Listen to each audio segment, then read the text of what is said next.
Hi, everyone. Thank you for joining us today. We're very excited to see people joining from all over the world. And we'd also like to thank our 4 wonderful panelists who are going to be sharing their time and experiences today. I see we still have a lot of people joining, so maybe we're going to give it just 1 more minute for the rest of the people to join.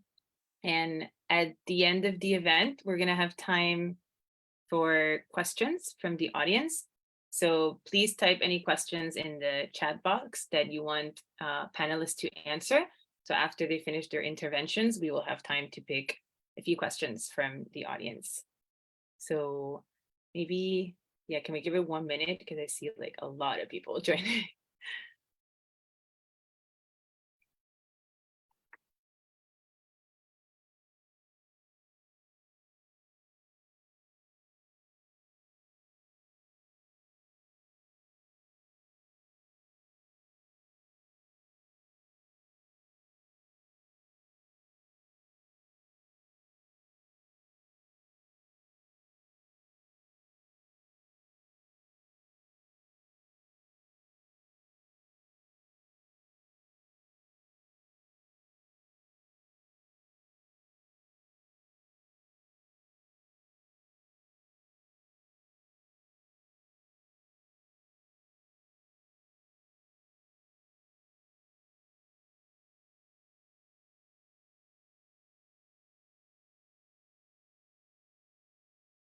Okay, I think we can start for now, and we'll just wait for other people to join us. So before we continue, Lauren, I'll let yourself introduce yourself as well, since you're here.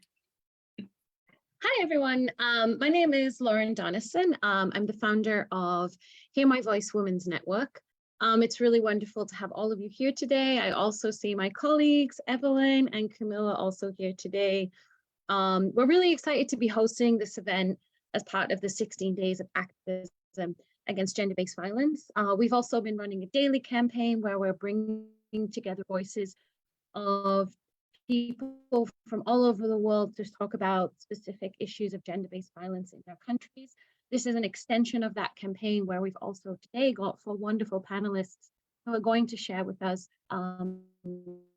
gender-based violence and conflict in their specific countries. And we're really looking forward to the discussion and also having all of you here to talk about and really be more aware of this important issue. I think that we think about gender-based violence, and I think sometimes we don't consider how conflict, and whether it's internal conflict or cross-border conflict, or as Kristen is going to really interestingly talk about, even just a war on drugs as such, can actually increase the likelihood of gender-based violence significantly in a country. And so I'm really looking forward to today's discussion and really thank all the panelists for being here. So yeah, I'll hand it back over to you, Honor, and thank you so much again. Thank you, Lauren.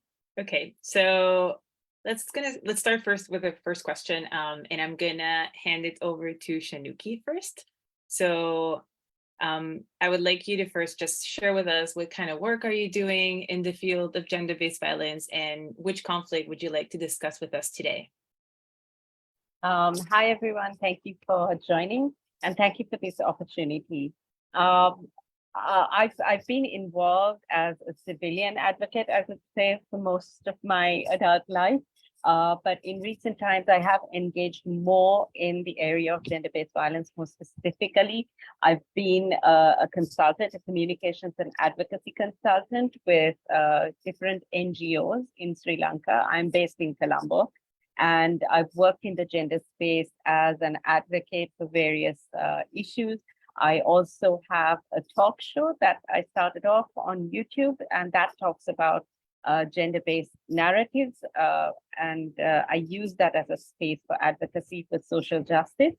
And I also function as a trainer. I do gender trainings for corporates and for institutions. I work with school groups on making them understand gender-based violence. And right now, today, I'm just in the middle of curating and producing sort of a 10-day festival event where I've brought together different stakeholders and different organizations in women's movements from around Sri Lanka together in one public space, where we're doing sort of a collective advocacy and awareness event. So that's something that I'm doing as well at the moment. So you could say I'm involved in all sorts of areas in documenting as well as raising awareness. Okay, thank you, Shanuki. So I'm going to pass it over to Nandar now. Same question. So what kind of work are you doing and which conflict are you going to talk about a little bit more today? Thanks. It's very lovely to be here again. Lauren is a very dear friend of mine, and I love everything that she's been doing since I know her, you know. I think to talk a little bit about myself, I think I identify myself mostly as an activist and a storyteller. And the activist and storyteller spirit in me was instilled by my mother's storytelling. My grandmother died before I got the chance to know her well. To keep her memories alive, my mom used to tell stories about my grandmother, how beautiful she was, how she loved knitting, how she showered unconditional love to her 7 children. And one time when my mom was found reading books in the toilet and my grandmother protected my mother from getting beaten from her brothers and of course father. It was also like taking note that women's reading was considered a rebellious act at that time, and in some parts of the world it's still it. I asked my mom one day that how my grandma and grandpa met, you know, and my mom looked away and started telling me that grandma was in the kitchen preparing food for her sister's husband, who came home drunk and decided to rape her instead of thanking her for cooking. And of course, my grandmother was forced to marry a rapist and stay silent about it. And I think for me, at this point of the conversation, I want to focus on talking about family violence, because I think any kind of violence really start from the family, from home, you know.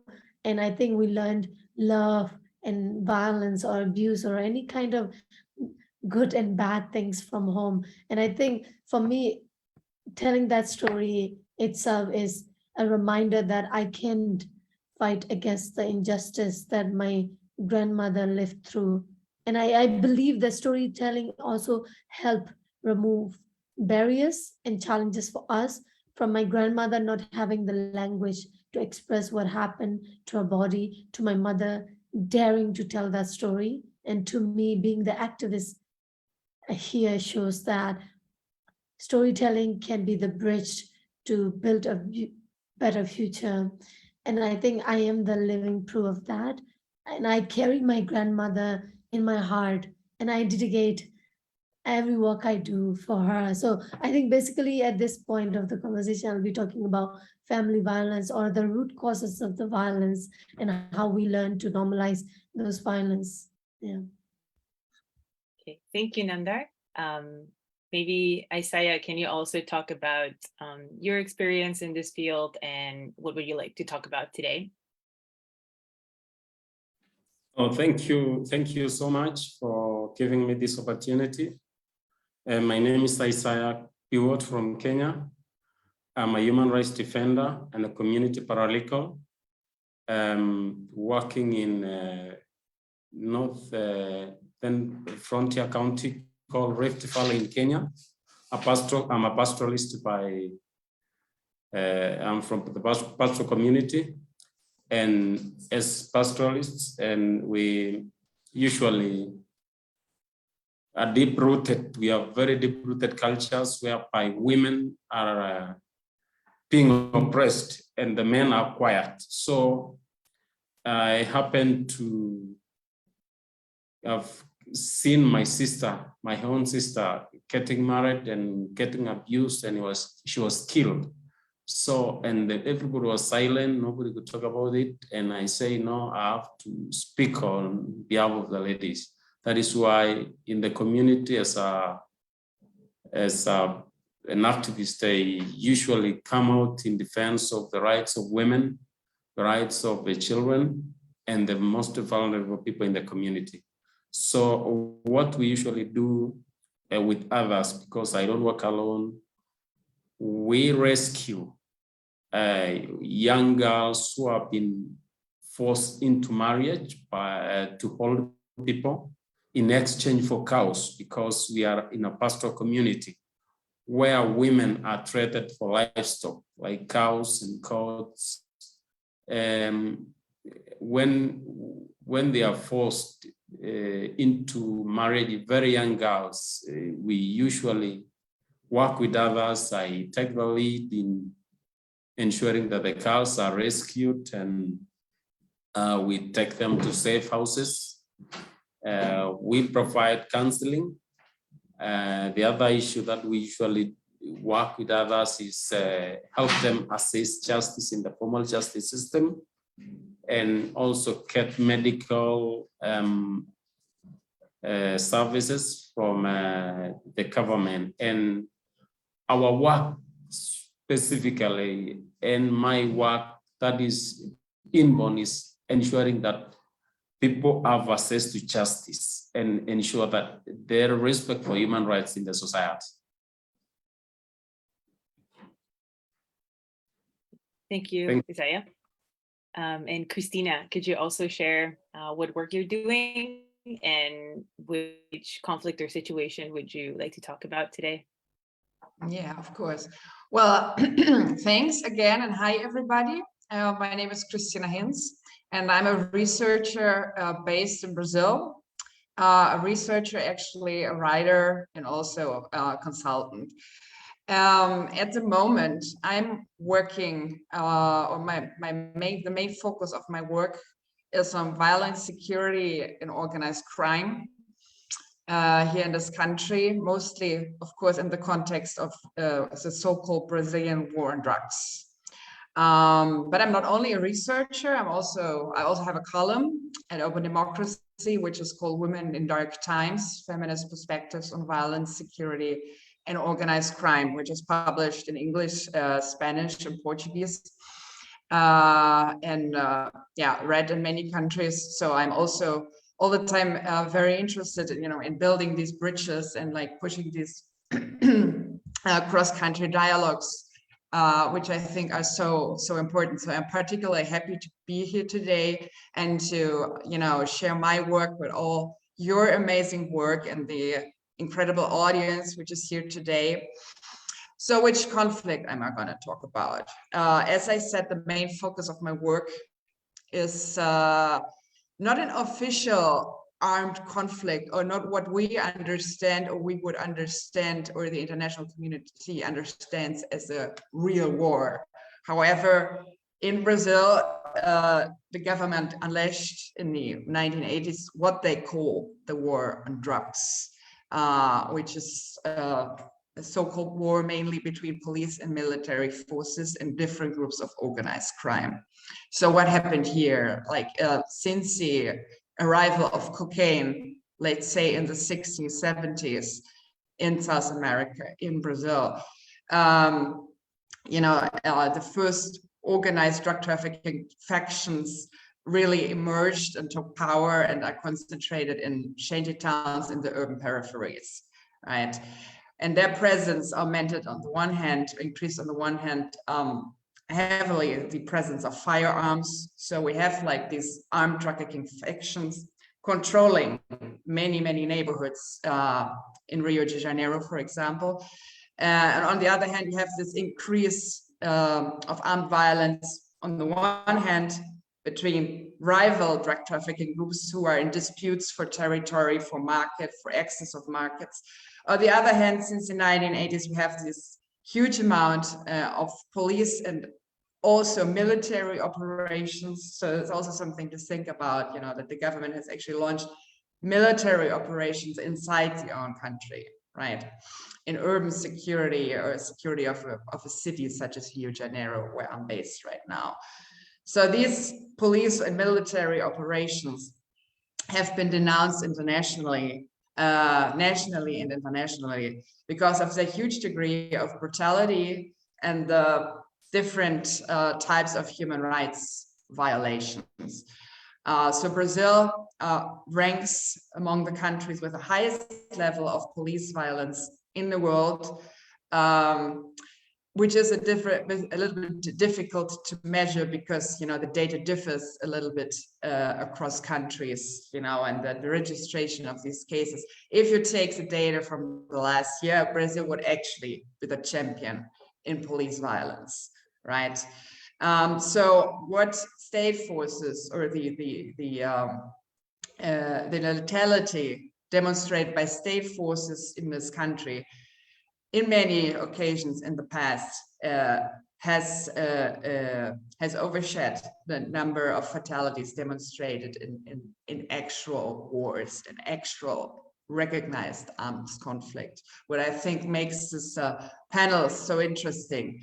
And I'm super excited to talk about my research on gender-based police violence, you know, in this international conflict, because it's not done, or it's not done much, let's say. And it's very interesting because I think we can observe in the way police forces in Brazil behave towards women in the communities where the operations are unleashed. I think we can observe many parallels to the treatment of women in other actual armed conflicts in the world. So I'm super excited to share a little bit of my work, and thanks again for this opportunity. Thank you, Christina, and fellow panelists. So it's been great to hear about all of your experiences. So the panelists, the audience can also learn more about what you're doing and your country's situation. So now I would like to move on to more specifically talking about how these conflicts or how these values or situations have been impacting or worsening gender-based violence in your communities or in your countries in general. So I would like to start with Nandar. Could you please talk about a bit more what you said, family values, maybe in the context of Myanmar or specific community in Myanmar, how it is affecting GBV now? Thanks, Ona.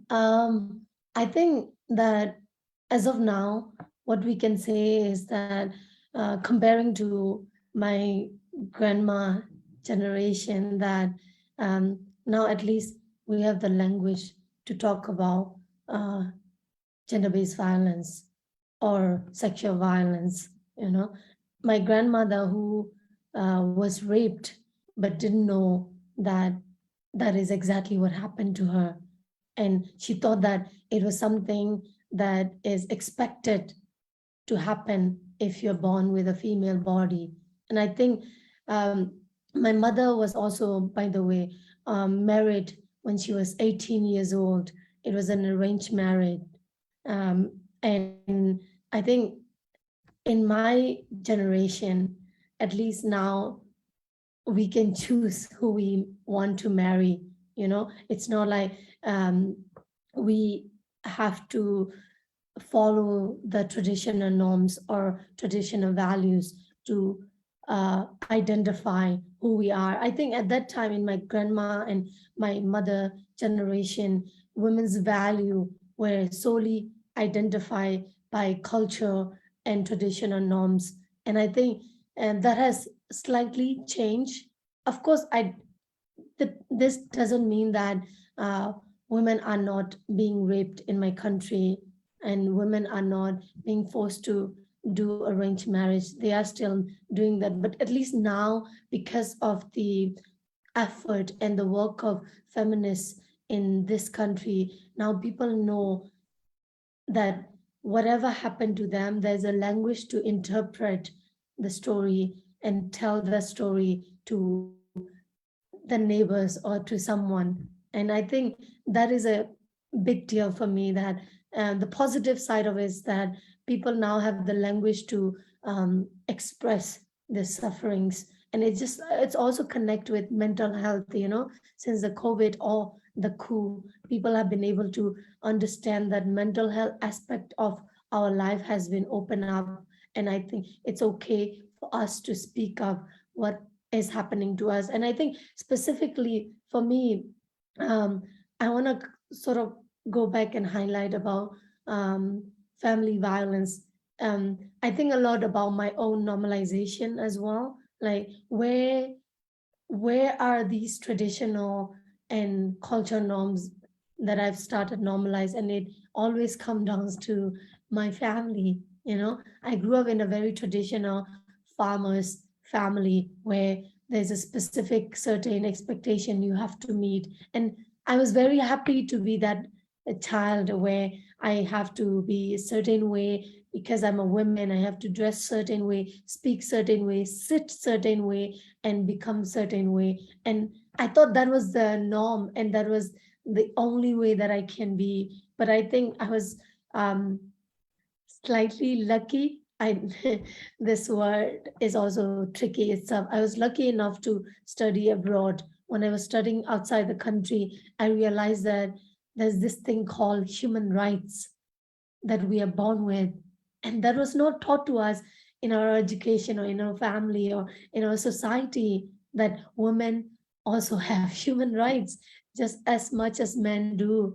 And I think that was a very sort of like an epiphany for me to realize that I have rights. And I came back home, and as you all can imagine, that as soon as I arrived home studying abroad, I became this angry feminist that was that was very sort of like aggressive to everyone. Like, why are you asking me to wash the dishes when my brothers are not doing that? This simple question become a very sort of like a feminist agenda. But at that time, I didn't know how to articulate myself. All I knew was that I am a human and treat me like that. And it was very difficult to demand that. It was not possible for people to understand that I'm a human. I want to be treated as a human, not as a second-class citizen or a second human being in the household. And it's not just even in the household. When you go to school, there's a certain treatment that goes for a man and a woman as well. Like, I was one of the top student in the class, and the way that the teachers treat the male topper and female topper was also very different. They thought that female topper were a topper because they were working hard, and the male topper was there because they were effortlessly there. And I think that kind of double standard also made me very angry because I work as hard as him, and why am I treating less value in the classroom? But I think it also not just, it doesn't end there. It also goes to the workplaces. Like, the way the women are treated and the men are treated are also different in the workplace, no matter what kind of position that you're working in the workplace. And I think those kind of little things affect you greatly. And I remember there's one time when we did a social experiment in a restaurant, that I went with a male friend, and we had a meal, and then my male friend asked for the bill, and then the waiter came and then gave the bill to the male friend. And then my male friend said, I don't have money, can you give her? And the waiter did not look at me at all. And he thought because he's a male, he's going to be automatically paying for the meal. And we looked at each other in very sort of course, expected treatment, but also it was very sad that because I'm a woman, the way that I was treated was also very different. So I feel like from that, my grandmother period, and now I feel like women are taking spaces, and women are at least having the language to discuss what is going through in their lives. Unlike that time, they didn't have the language, they didn't have the safe space like now to talk about it. Yeah. Thank you, Nanda.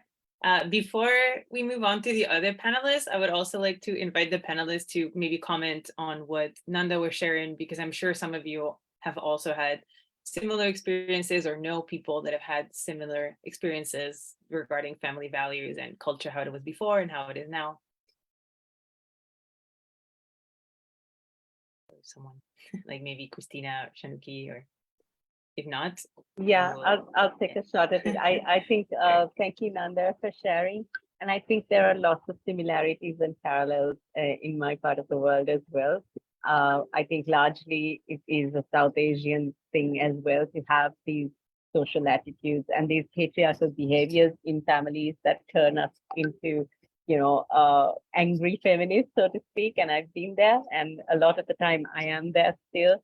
I've just learned to control it more and to sort of reflect on my own reactions and responses more. But yeah, I get where she's coming from completely. Thank you, Shanuki. If no one else wants to jump in, then I can just move on to next person. Oh, Isaiah, do you want to say something? Okay, what a colleague has said is actually similar to what's happening here in Kenya, because the same discrimination against women that is happening all over still happens here, even here in Kenya, especially among us, the pastoral communities, where women are treated as second-class citizens. Girls are treated like much goods to be sold, and it's actually a very serious issue. That is why in our advocacy we've said we must ensure their rights are respected, and that girls and women are just like us men, and they should not be treated. That is why when the men discriminate the women, if there is no man to come out and tell the men that must stop, then the fight could continue. That is why some of us have come out to say this discrimination against the women and girls must stop, and that all of us must be treated equally. Thank you, Isaiah. Christina, do you want to share something?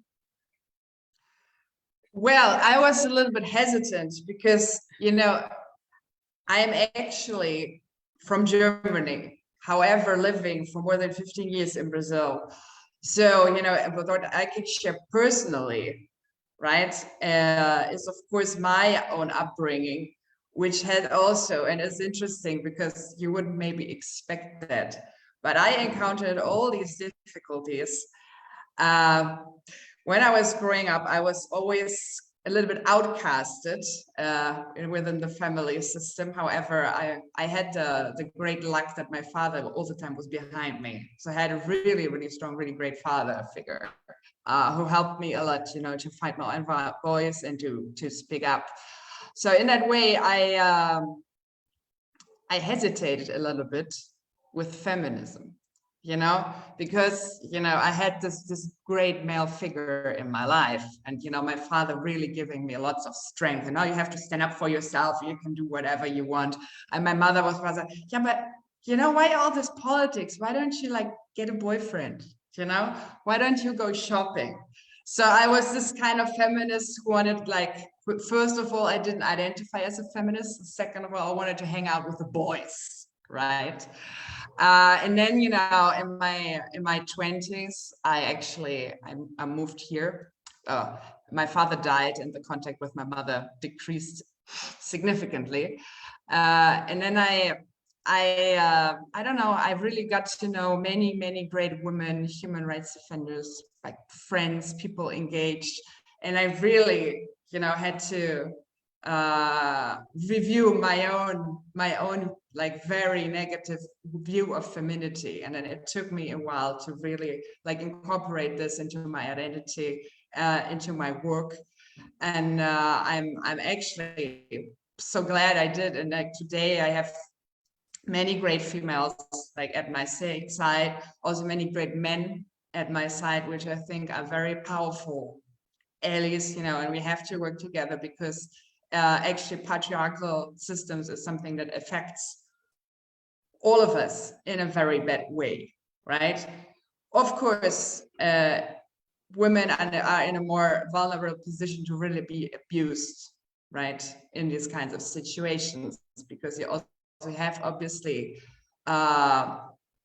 just a difference in physical strength. This is just fact, right?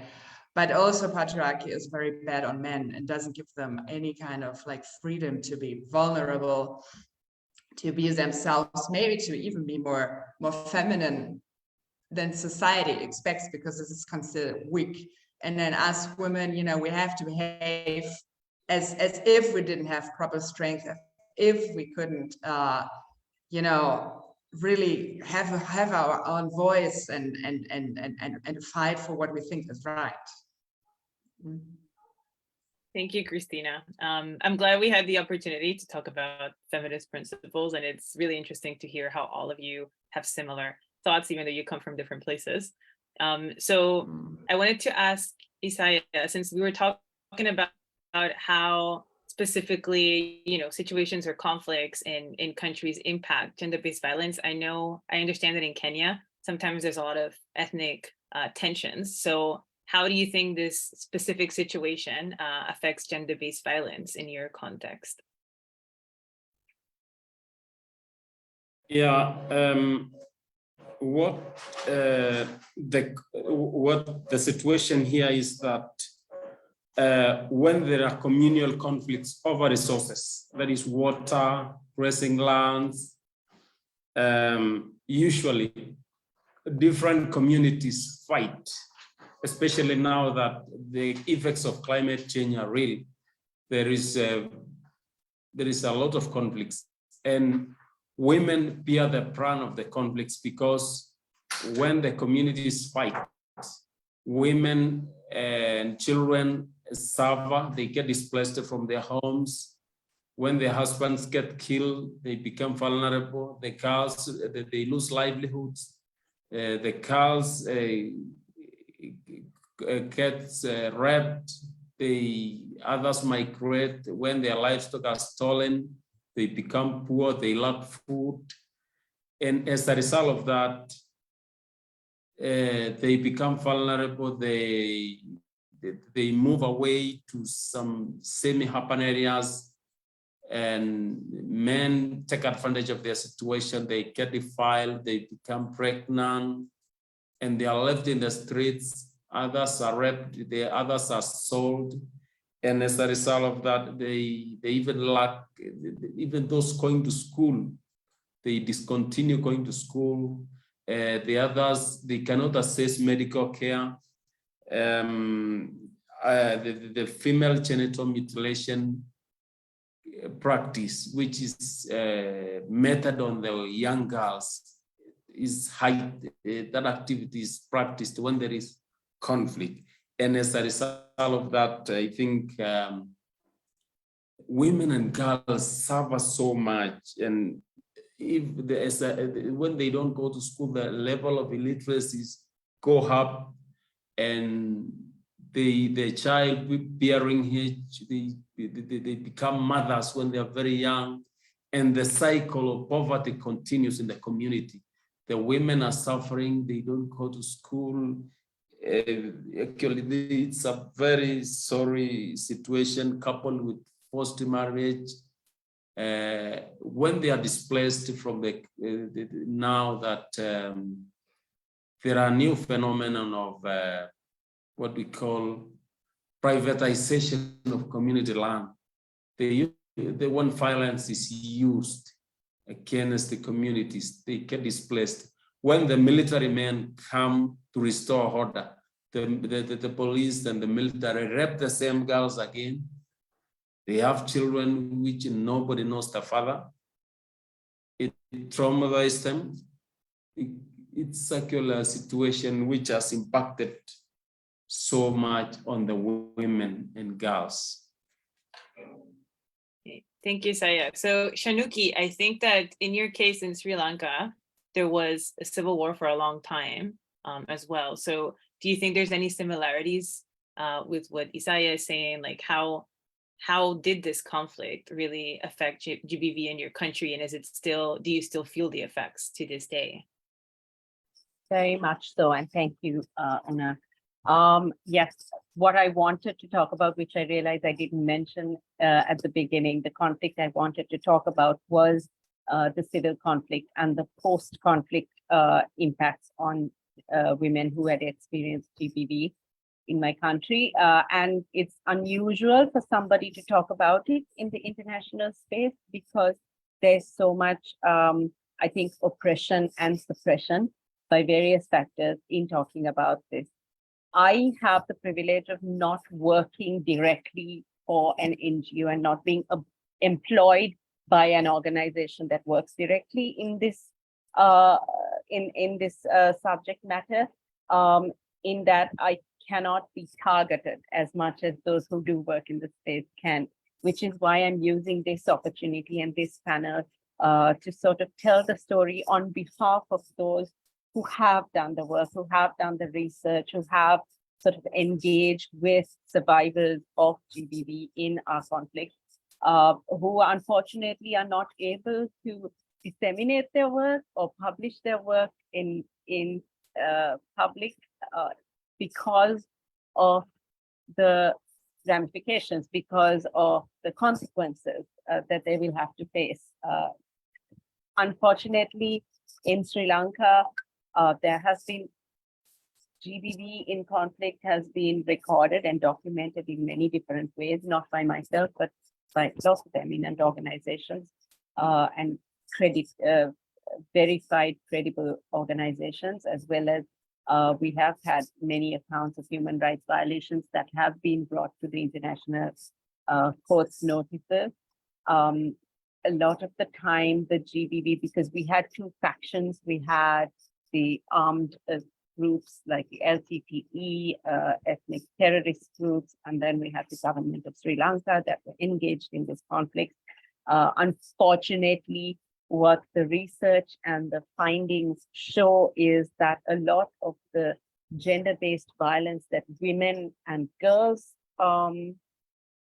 faced and experienced was at the hands of the Sri Lankan government more than the terrorist organizations.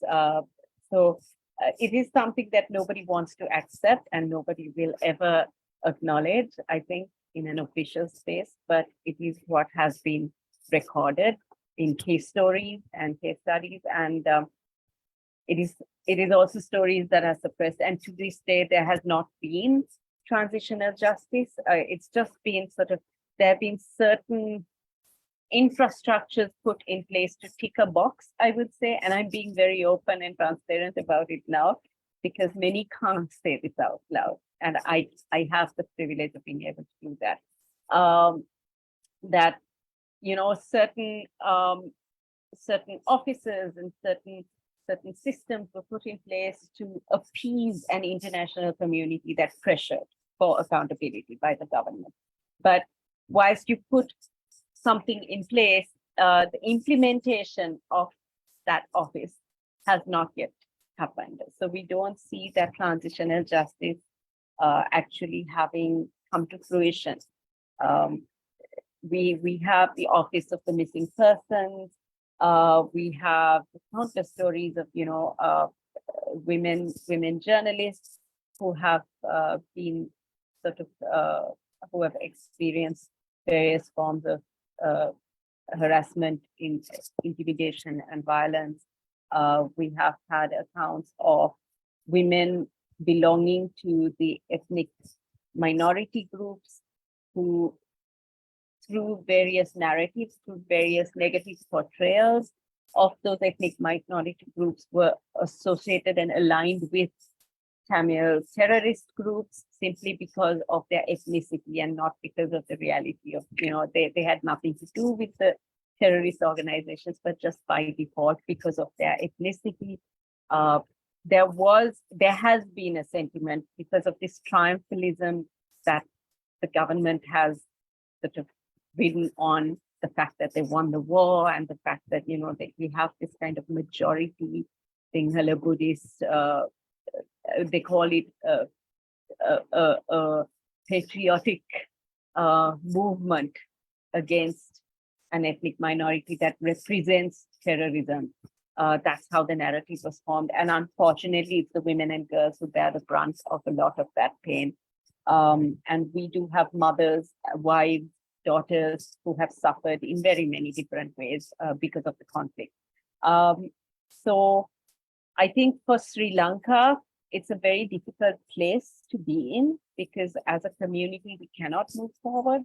As a nation, we have not been able to heal because these wounds have festered as a result of people just continuously rubbing salt in them because it serves the powers that be, because it serves the requirement to get your votes from a majority who are still, when you keep a nation insecure and frightened and intimidated, or when you keep a population which is a higher population, the majority in Sri Lanka population is women. We have 52% of Sri Lankans are women. They represent women. They are the backbone of our communities.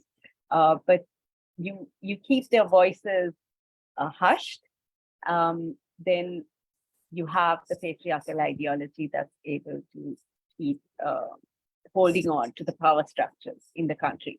And that we see in post-conflict Sri Lanka as well. There's a lot of work that should be done, there's a lot of work that can be done, but unfortunately we don't have the political will to do it. And that's something I will openly say, whether it's the current regime or regimes of the past, every government in Sri Lanka, they really haven't done justice to the women and girls who have faced gender-based violence in conflict. So that's what I can say about the situation in Sri Lanka. It's very unfortunate. But it's something that I think many individual activists and advocates, along with many organizations, strive to create transparency about and strive to publish work about and research about. And whether they are heard and whether they're heard by the right channels, I'm not at liberty to say. Thank you, Shanuki. And Christina, I know that in Brazil's case, maybe it's not so much about ethnic violence per se, but there is, like you said, a lot of state violence by police and military. So could you talk a little bit about this, how this specific situation is affecting GBV? Mm-hmm. Yeah, well, actually, it was what I first wanted to say. It was so interesting to listen to the other cases because I can see so many parallels.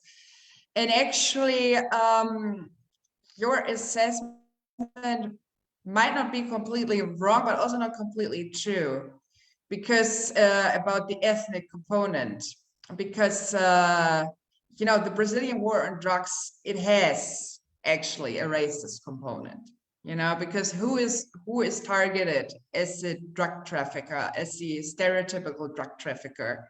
It's a Black man living in the urban peripheries, whereas let's say the upper middle class Brazilian population is of European descent, is rather white, however, with varying degrees, of course.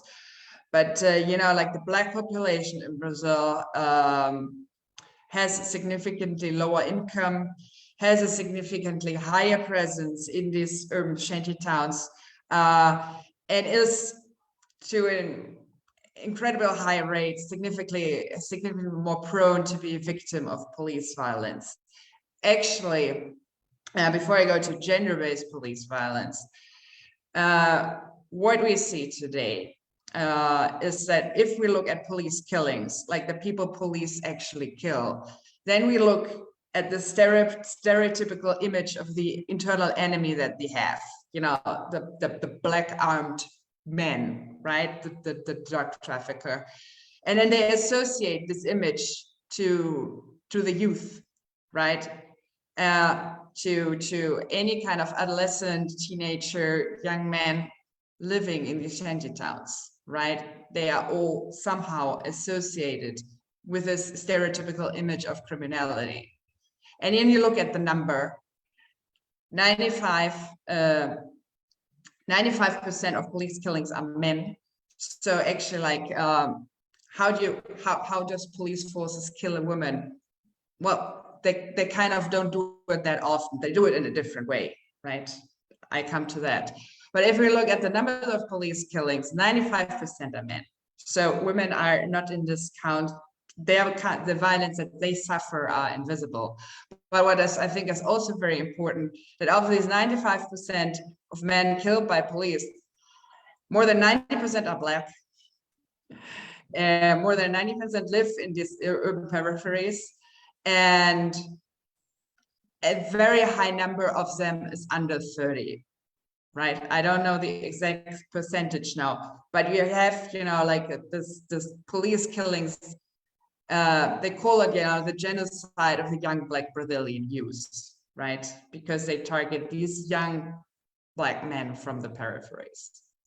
But coming to women, as I said, how does police kill a woman? They don't do it that much as they do to men, because in this war logic, and it's in this logic where on the one hand you have like this armed drug trafficker, which is the enemy, is the male enemy, and on the other hand you have these heavily armed police forces.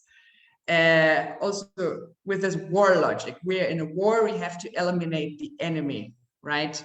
What I have called a war of men against men. In this war logic, it doesn't make sense to actually kill a woman, because this is not how it works, right? If you want to kill a man, you kill a man. If you want to humiliate a man, what are you going to do? You go after his girlfriend, you go after his wife, right? Or you go after any kind of woman somehow associated with these kinds of men. So what do women in this community suffer? Of all, I did like a huge research for my PhD thesis. I interviewed more than 60 women. All of these women, all of them, had their house invaded by police forces at least one time. So police comes in operation, heavily armed, these special troops with all these like fancy imported weapons, including from Germany. They come with this heavy war equipment, they invade houses. And then, the women are there many times alone, because what happens in Brazilian society is that many women are the chief of the household, meaning single mothers. There are no men. So they're at home alone or alone with their children. Police invades. So in this kind of situation, of course, without a warrant, without anything, right? In this kind of situation, you have all kinds of violence going on, right? Starting from the obvious violence that someone invades your home to the violence that, they might eat your food, they might steal your food, they might steal from you, electronic devices, perfume, whatever you have. They might harass you, they might touch you, they might humiliate you in front of your children. They might also torture or rape you if you happen to be the girlfriend or the mother or someone associated or perceived as a drug trafficker, right? So in the context of this home invasion, I have documented torture, I have documented rape, and other kinds of minor violations, let's say sexual harassment, right? What other kind of violence happens against women in the context of these police operations? Outside the house, let's say on the streets, you have abusive strip searches, you have like police stopping women going to work, women going to school, they have to, give them their backpack.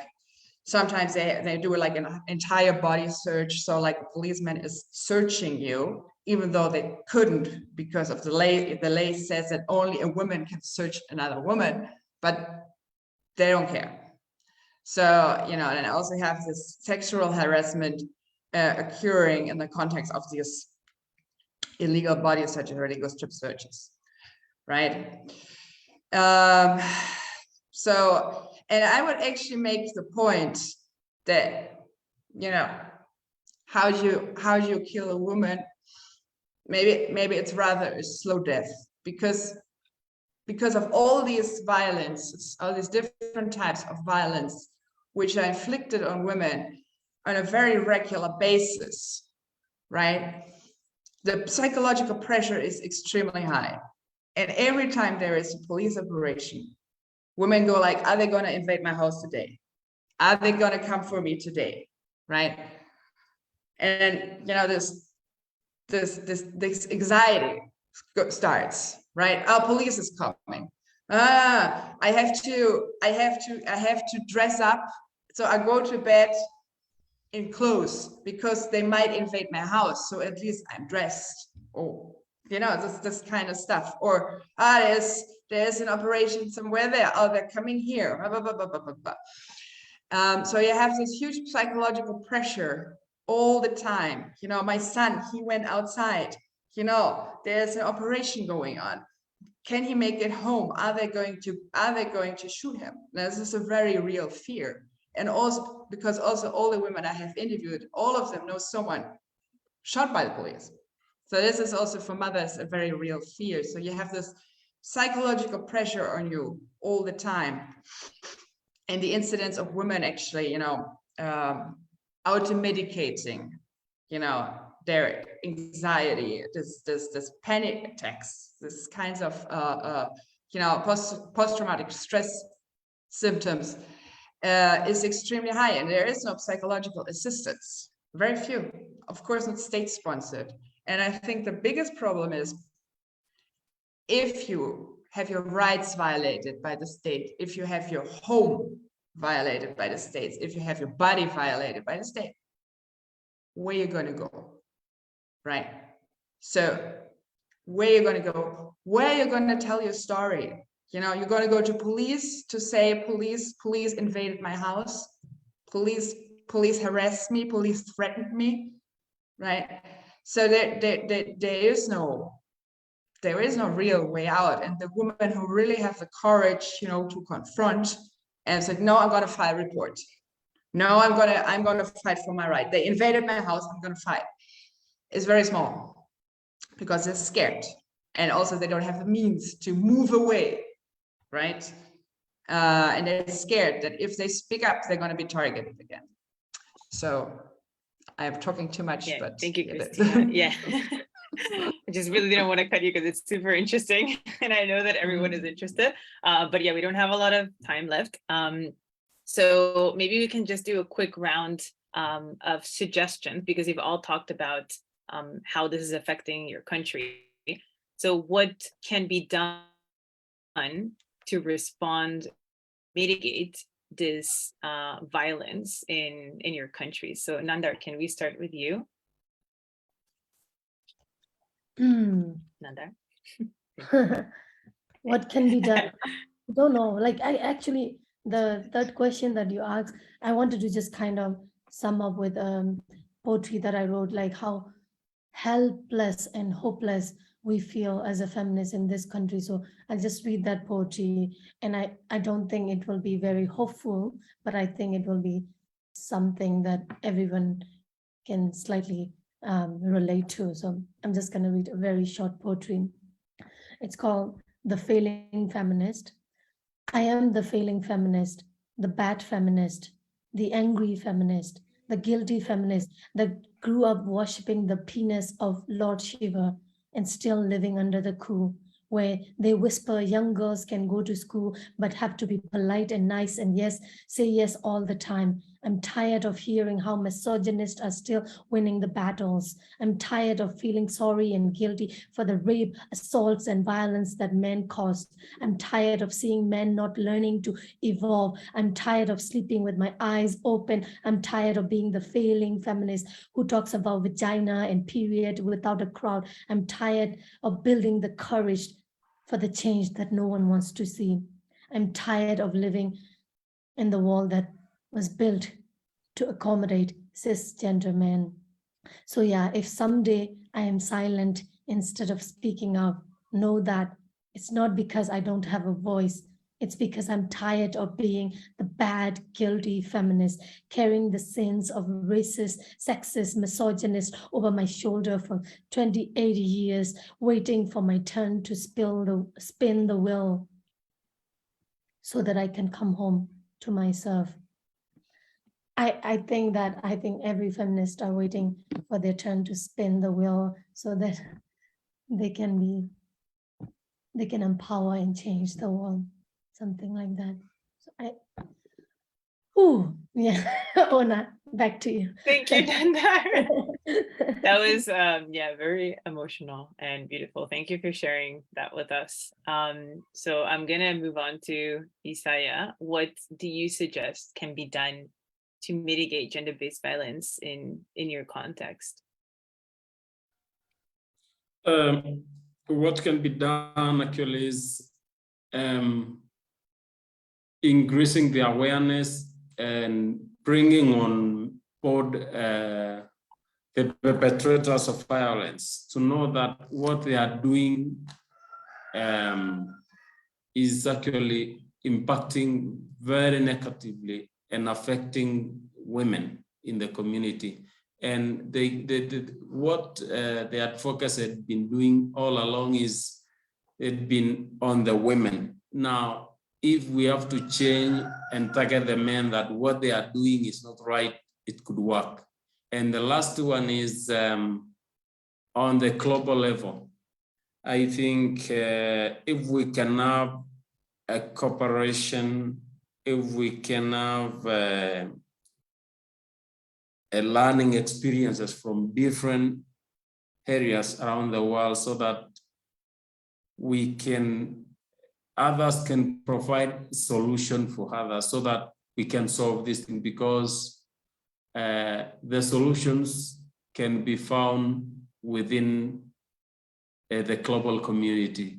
And violence, that is sexual gender-based violence, has long been ignored, unlike other kind of things like COVID, malaria, and I think we should have a global fund, emergency fund, to help communities in times of violence, because gender-based violence is actually impacting negatively on women, and it's high time that it should have an emergency fund so that it can work.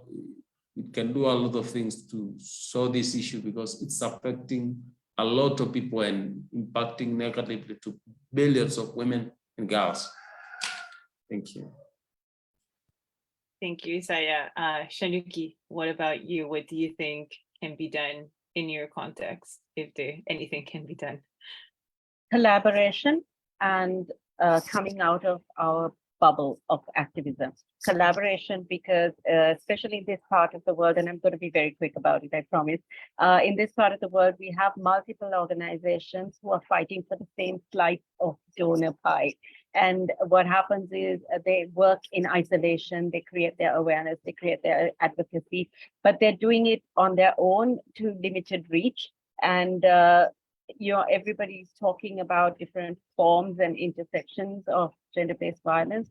Whereas if we work together and we unify as one bigger voice, then we amplify the call and not work in silos.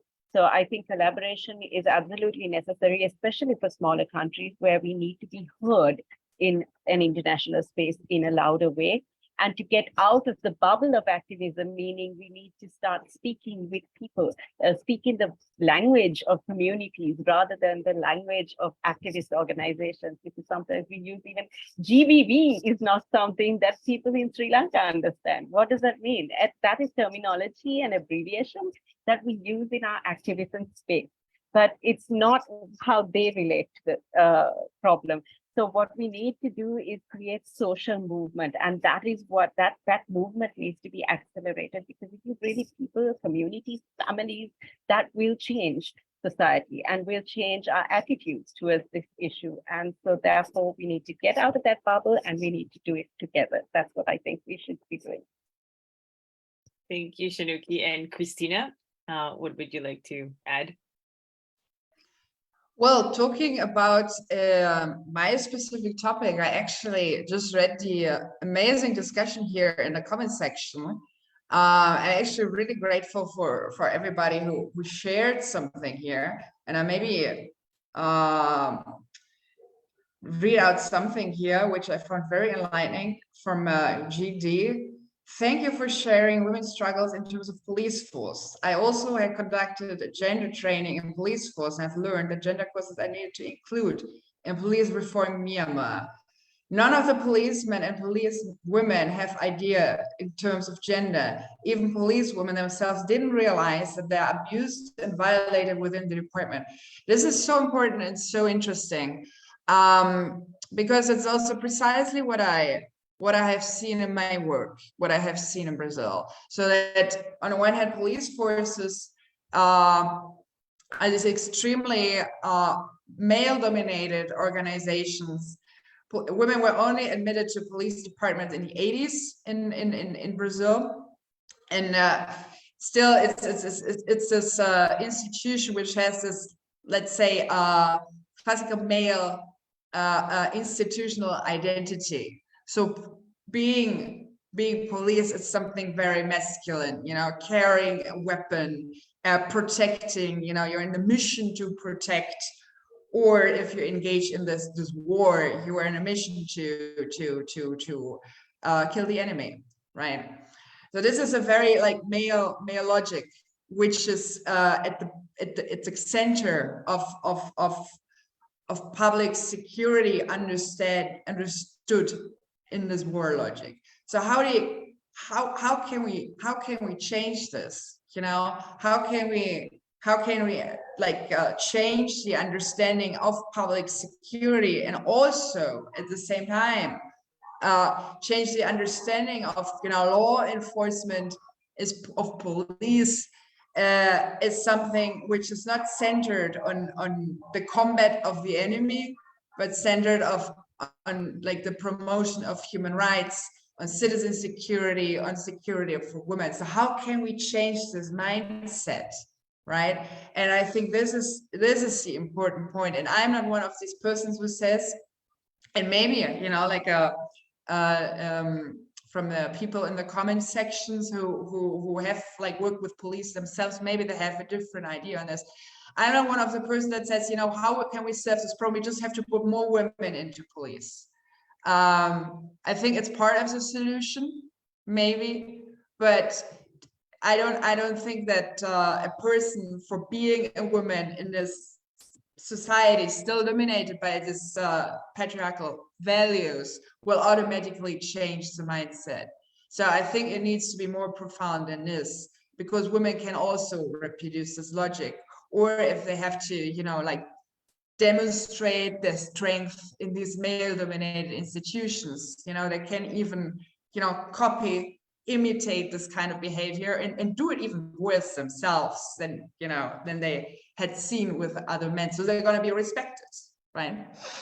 So this is it's very difficult. And I would, well, concretely, I think, you know, if you want to think security as something like really women-centered, where police doesn't invade the house, you know, where you don't have this logic of revenge going on, we have to start at the top and at the bottom. The meaning, you know, the whole design of security policy needs to be needs a paradigm change, where we start with human rights, we start with women's rights, and also, you know, at the bottom, at the community level, and the engagement of, you know, how does police engage with people, right? You know, this needs to change. And then, you know, communities need to be engaged, and there has actually, like, you know, you need to build some trust. And this has been a huge problem in Brazil, because they tried police reform. It didn't work because the population doesn't trust them. And also, you know, you can't have, you know, on the one hand, some kind of project with the community police, and then in order to you know, install these units of the community police, you send in like this heavily armed special troops to deal with organized crime, who do the home invasions and everything, right? It doesn't work. So you need to, you know, gain the trust of the population. You need to somehow engage with them in a completely different way. And I think this is such a long and difficult discussion, right? And I think it's so important to have this space also where we can share with experiences from other countries. Thank you. Thank you, Christina. So it's already been 1 hour. So I think we're gonna wrap it up with one question that we received before the event in the Google form. So question from people. And I wanted to start with Isaiah, just to wrap up the whole event. Could you please share with us what inspires you to do this type of work, given that, you know, these are dark days sometimes? What inspires you every day to keep going? What inspires me and keeps me going are the women that when we rescue them, when we capacity build them, they change, and it helps us change the society. Having done that and enabling them assist justice, that is what keeps me going and ensuring that people get justice. That is what is making me happy, and ensuring that communities live in a place where human rights are respected. That is the motivation in me, because if I don't do it, who will do it? That's a good point. Thank you, Saya. So Nandar, we would also like to hear from you. What inspires you to keep going? Thanks, Ona. I don't really have a really positive answer like Isaiah. I think for me, what inspired me most is the injustice around me. And I became a feminist because of the injustice around me. Had the world around me was a just place, I wouldn't need to be a feminist. I wouldn't need to be an activist. And I think the reason that I keep having to speak up or continue my activism is because of the injustice. So I think, sadly, the injustices around me is what is inspiring me to be the person that I am, to continue my activism, to continue voice out. Yeah. Thank you, Nandar. And Christina, what inspires you to keep doing all this research on a daily basis? Yeah, I have to admit, and I think you probably know this feeling that from time to time it's very exhausting. You know, sometimes it messes with your head. It's really, you know, difficult, you know, to really, you know, listen, be a good listener, you know, like really do justice to the stories that are sharing with me. And you know, to really confront yourself with the worst which exists in society, like on a daily basis. So it's really exhausting sometimes. But then also I have, it's the same as Nanda, you know, I have this thing, you know, like, no, this is really important. This is really important, and I can do it. I'm able to do it, and I have to. So this is like what I want to do with my life. This is my contribution. And you know, if there's some injustice going on, and I'm also one of this person, I can't just not speak up, right? And I think on a personal note, I'm not like a person who shares a lot like personal details, but I think since this panel is a little different, I'm gonna to a little bit. So when I was a little girl, as I said, I'm not Brazilian, I grew up in Germany. When I was a little girl, it was interesting because I think like when I was 8 or something, we learned about sex in school, and everybody was extremely disturbed afterwards and went home and had to, you know, get to terms with what we had just learned in school. And then 1 year afterwards, we learned about the Holocaust, and this was like and then you know, they prepared us to what actually happened in our parents' bedroom, and then they told us in school what actually our grandfathers and grandmothers had done. And then I came home and I was like, Mom, but you know, our grandmother was involved in this too, right? I was like, yeah. But why she didn't do anything? I was like, I don't know. You have to ask her. And then I did. I was like, why didn't she do anything? It's like,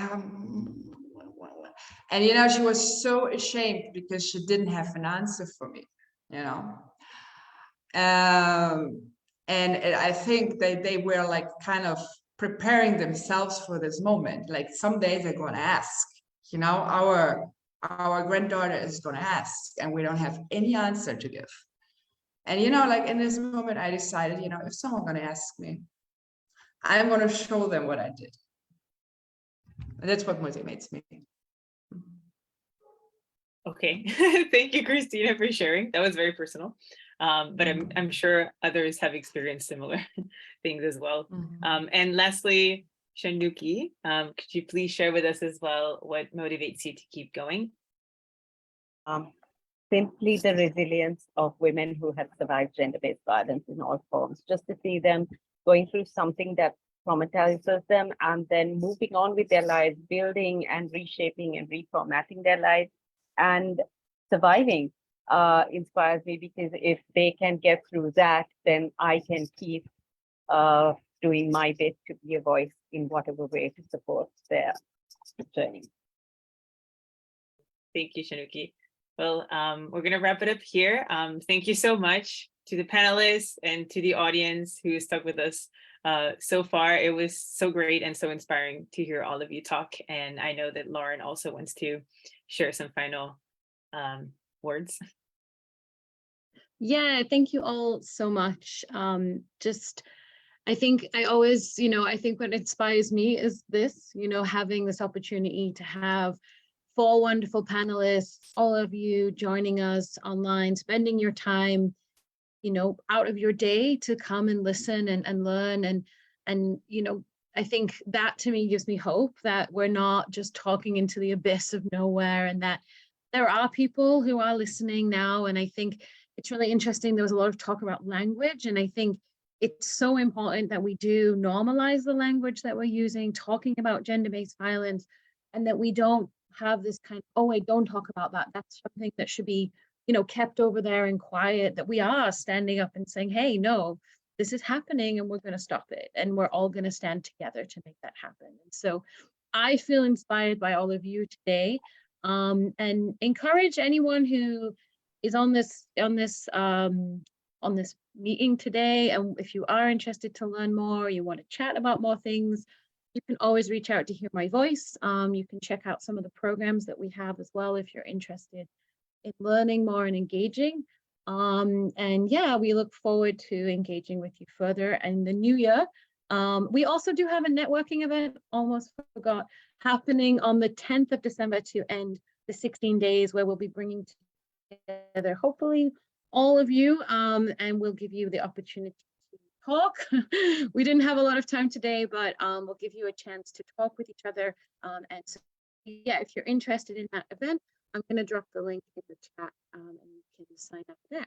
So thank you again, everyone, and I hope that you have a great rest of your day. Thank you so much. Thank you. Thank you. Bye. ขอบคุณค่ะ Thank you so much. Thank you.